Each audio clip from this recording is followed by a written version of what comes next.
Hi, the full Oscar Wilde quote is imitation is the sincerest form of flattery that mediocrity can pay to greatness. Andrew. And this is Gayties Toys.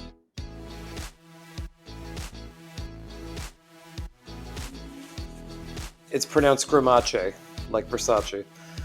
On today's MIA 80s Ladies, we're not just getting to one character that we didn't get back in the 80s or 90s, but rather an entire line that's essentially a She-Ra Princess of Power meets superhero ripoff. So let's get right into Wonder Woman and the Star Riders. Wonder Woman and the Star Riders was going to be a probably 1993 toy line featuring Wonder Woman and some DC, some not characters in a very Princess of Power style line. They were very much the same construction, very much the same fashion, a lot of the same just tropes, a little bit of Golden Girl mixed in for the flair. But by and large, I think retailers were, just not prepared for that. Likewise, before we really get into what it was, we need to sort of put some context on it. Wonder Woman and the Star Riders were planned for fall 1993, which means at least a year in advance they would have been in development. So this is 1992, a big year for someone else, Batman.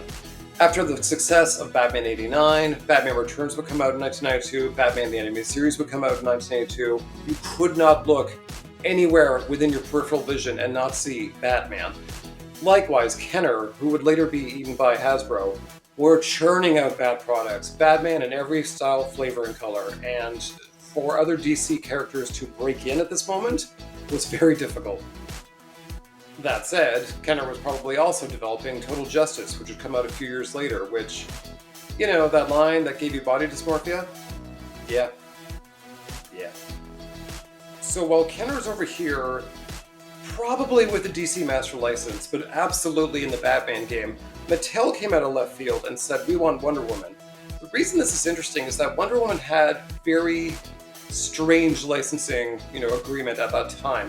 Her creator still had quite a bit of control over her up until at least the early 90s, so she was up for grabs, and Mattel, having seen success with She-Ra, more or less, said, let's do that with Wonder Woman, basically the only character we can grab from DC's reins.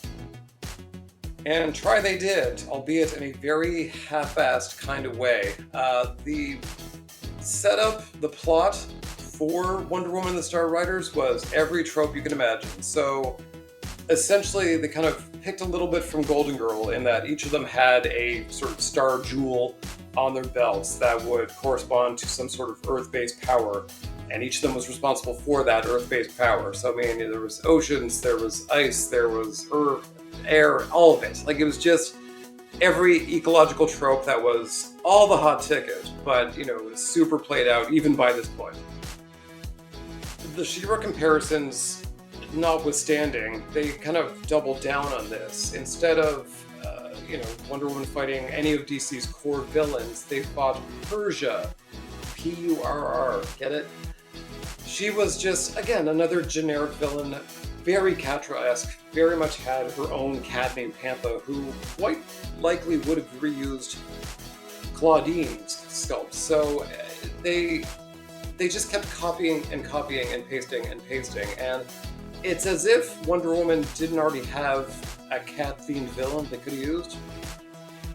The characters are a whole, bag of crazy all their own.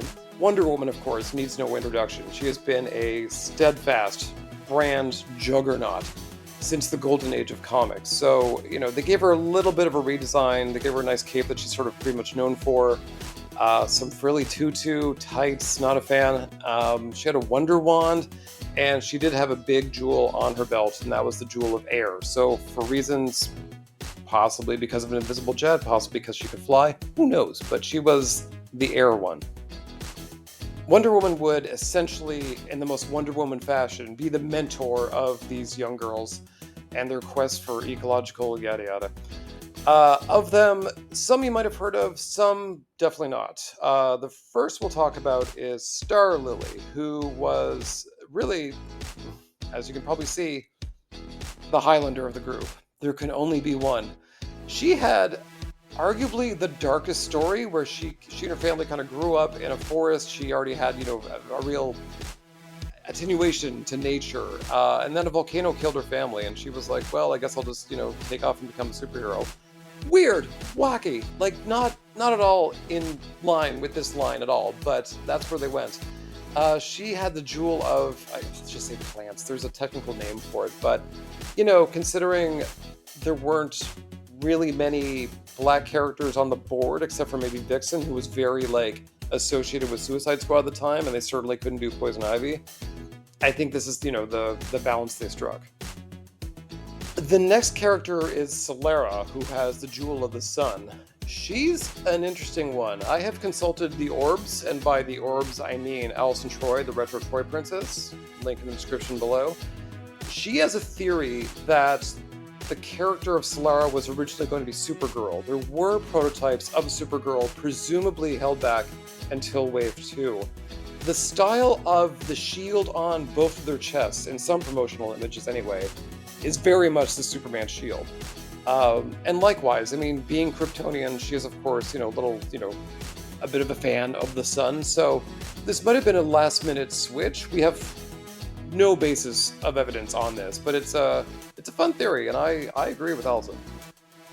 The other two characters you might know, the first we'll talk about is Dolphin, and she is actually a quite old character. She was created in Brave and the Bold back in 1968. She never really caught on, and she really wouldn't get any prominence until around this time when Peter David's Aquaman, the famous hookhand Aquaman, had her featured as the love interest.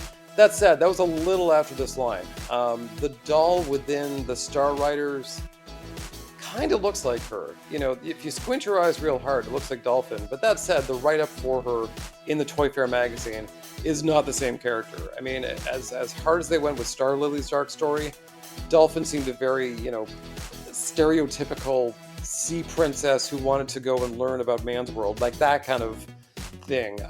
Dolphin in the comics was mute and got powers from, let's just say, aliens. While Dolphin might be, debatable on whether this is the actual character or not, Ice is not. Ice is from the infamous best friend duo, Fire and Ice. They reference her name in her bio, Tora Oliv's daughter. I'm sorry to my Norwegian friends. She definitely had a different look. She grew her hair out. Her character seemed very similar, though. She was kind of the serious one of the two. And given her inclusion, it wouldn't be a far stretch to think that Fire may have made an appearance in Wave 2, albeit not, naked green chick covered in fire. To borrow, again, from She-Ra and Golden Girl, frankly, they did have little horses that flew. Persia had her own cat. They did have a crystal castle of sorts in their Star Riders palace. This castle looked like ass. I mean, My Little Pony wouldn't touch this. While the dolls were being produced and tooled, there was a 30-minute cartoon episode that was being planned and storyboarded. There were concepts of a Star Rider palace in that were much more interesting, much more ornate, almost Themysciran, and it's really one of those, again, She-Ra ripoffs where, the toy and the cartoon are wildly different, and you probably have your own fave. The only cross-promotional material that did in fact leak was from a tiny, and I mean tiny, much smaller than the He-Man minifigs, but a little mini-comic that came with Kellogg's mini cinnamon bun cereal, which I've never heard of, but was apparently a thing. And this comic came out, it was a mess, it was microscopic, it was a very short story. You could find it out there in the ether. I'm not going to provide links because I don't do crimes, but it's not exactly, blowing anyone's skirts up.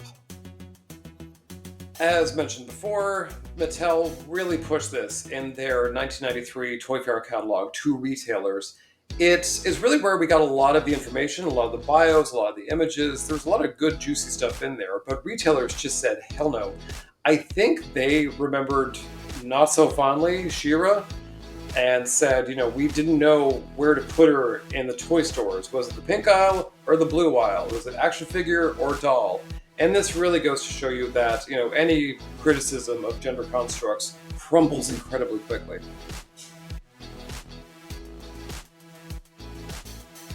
The final verdict here is pretty short and sweet. If you are surprised that Wonder Woman and the Star Riders doesn't have a more lasting legacy, then I have some magic beans I would love to sell you.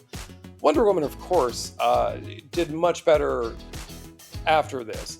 She would eventually get into the Total Justice line that was coming just a few years later, more so in the JLA Hasbro spin-off line of that. It's an ugly figure, but nevertheless, her rights were available again, so Hasbro could not wait to get her in there.